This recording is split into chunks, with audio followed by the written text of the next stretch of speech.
Olá, turma! Seja muito bem-vindo à nossa terceira aula. Meu nome é Guilherme e trabalharemos a disciplina Introdução à Web.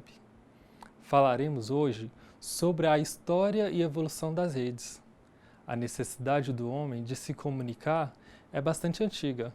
Desde os sinais de fumaça até os smartphones, temos uma longa estrada percorrida com a utilização de inúmeras tecnologias de comunicação. Vamos conceituar a comunicação de dados e sua relação com as redes de computadores. A comunicação é uma maneira geral, pode ser dividida em três categorias. Voz, que é a tecnologia que permite as pessoas falarem umas com as outras de qualquer parte do mundo. Entretenimento, sendo a difusão de rádio e televisão, e finalmente dados, tecnologia para transferência de dados entre dois computadores. No início da década de 70, as categorias de voz, entretenimento e dados eram distintas, ou seja, cada uma delas tinha sua própria infraestrutura.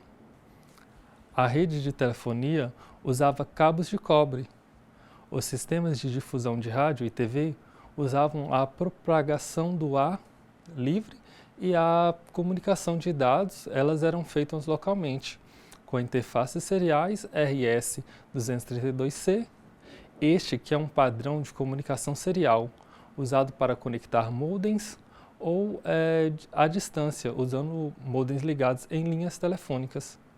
Nos anos 80, as redes de telefonia se tornaram digitais e foi iniciada a era da comunicação móvel com o lançamento do telefone celular.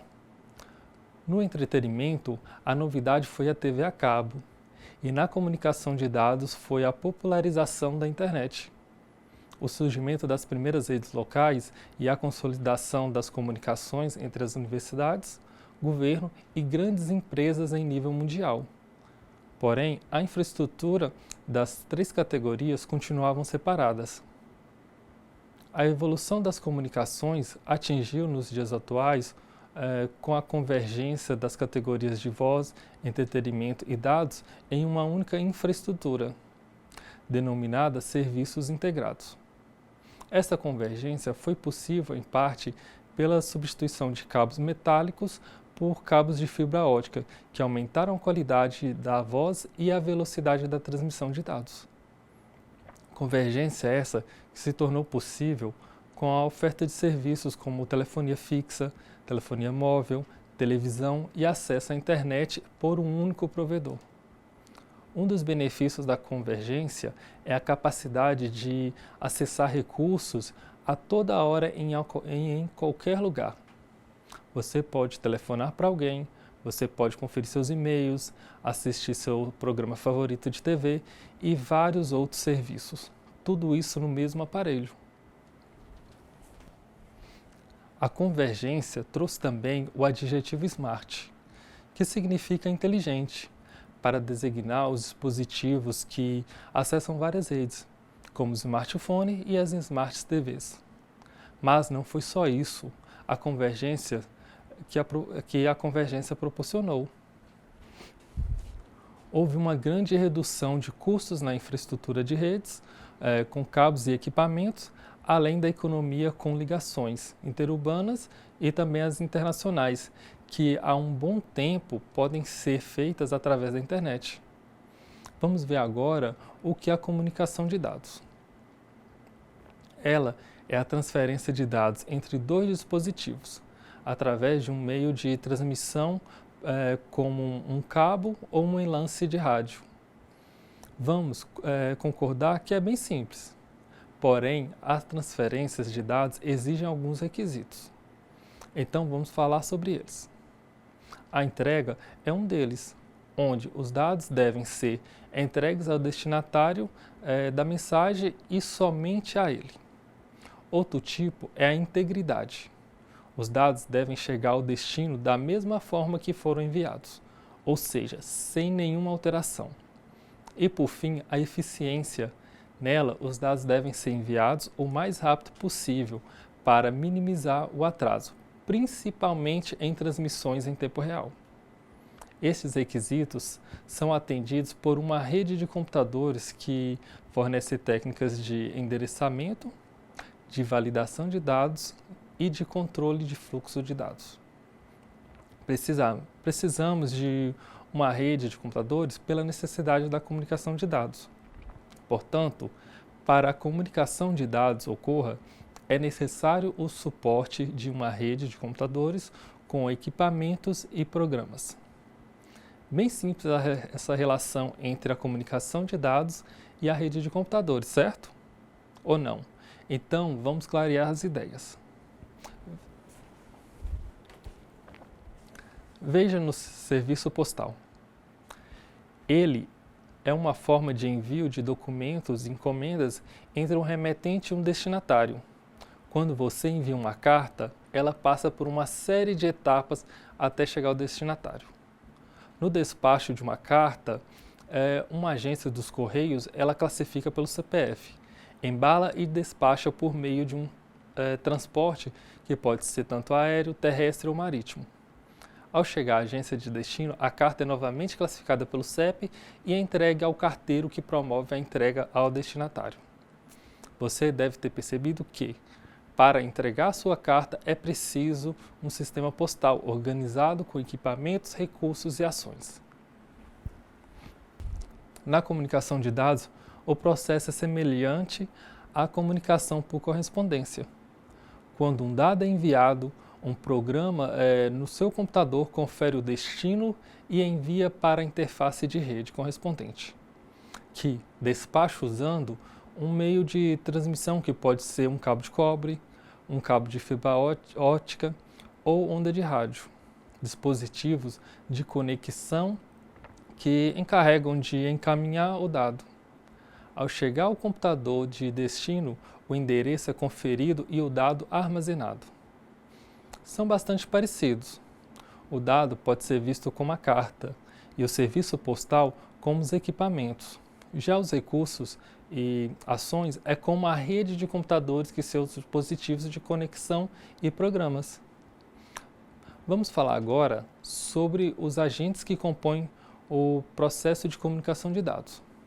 São 5. O transmissor, que é o computador ou dispositivo que envia os dados. O receptor, sendo o computador ou dispositivo que recebe os dados. Meio de transmissão, ele é um meio físico através do qual os dados são transmitidos, como o cobre, o vidro, o ar, o rádio.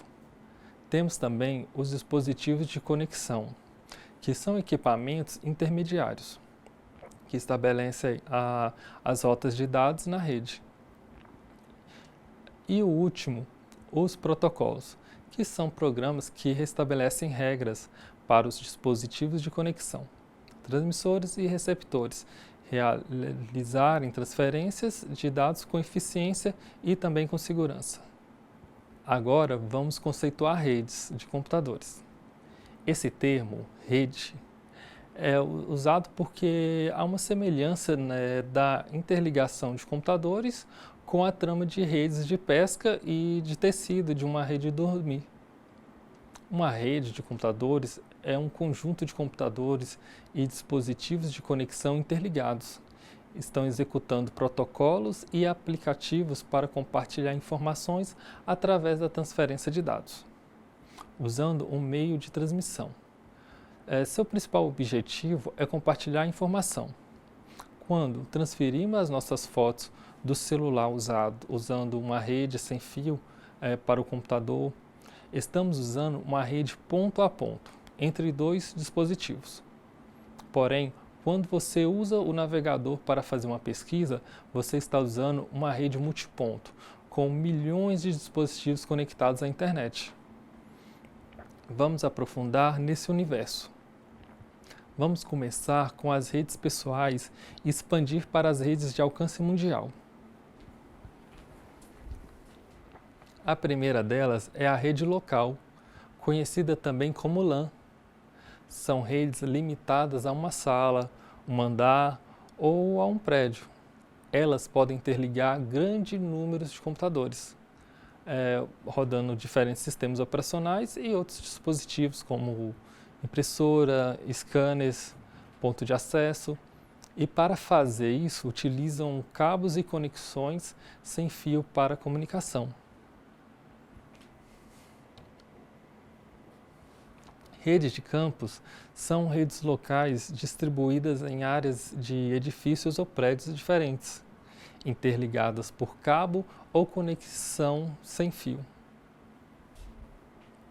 As redes metropolitanas, conhecidas também por MAN, elas são redes de provedores de serviços de telecomunicações. São chamadas redes de acesso, pois fornece acesso à internet e à rede privadas para residências, comércio, indústria, dentro dos limites de uma cidade. Usam cabos de fibra ótica, lançando em ruas, avenidas, formando anéis para interligar clientes. Redes de longa distância são redes de alcance continental, que interligam cidades ou países através de backbones. Veja no quadro a infraestrutura de longa distância de uma Rede Nacional de Ensino e Pesquisa, RNP. As cores classificam os backbones segundo a velocidade ou a vazão de dados em bits por segundo. E por fim, a maior das redes, a internet. Ela é uma rede de alcance mundial, cobrindo todo o planeta. A internet é uma interligação de redes de longa distância, através de backbones continentais, que utilizam satélites e principalmente cabos de fibra ótica submarinos, para conectar milhares ou milhões de computadores ao redor do mundo. Aprendemos que para as mensagens chegarem ao destino corretamente, exigem dois tipos de transmissão de dados em uma rede. Bom, a comunicação ponto a ponto e a comunicação por difusão. Vamos falar mais sobre esses dois tipos. Comunicação ponto a ponto. Esse tipo de comunicação cria conexões entre sistemas terminais e em que um nó transmissor envia dados endereçados para um único nó. No quadro, mostra uma comunicação ponto a ponto, entre dois computadores situados em regiões diferentes. Você pode observar que, embora dados trafeguem através de diferentes tipos de redes, os equipamentos intermediários estabelecem rotas para que os mesmos alcancem o destino para o qual foram endereçados. Esse tipo de endereçamento é denominado unicast. E finalizamos, temos a comunicação por difusão. Nesse tipo de comunicação, o nó transmissor envia os dados endereçados a todos os nós de uma rede. Veja, um servidor de mídia gerando um vídeo que está sendo transmitido para vários clientes localizados em regiões diferentes. Os clientes recebem o mesmo conteúdo simultaneamente. Esse tipo de endereçamento é também chamado broadcast. É quando temos uma comunicação por difusão. Os dados são endereçados a um determinado conjunto de nós na rede. Ela é chamada de difusão seletiva ou multicast. Aprendemos muita coisa hoje. Espero que tenha gostado dessa videoaula e aguardo vocês na próxima. Até a próxima!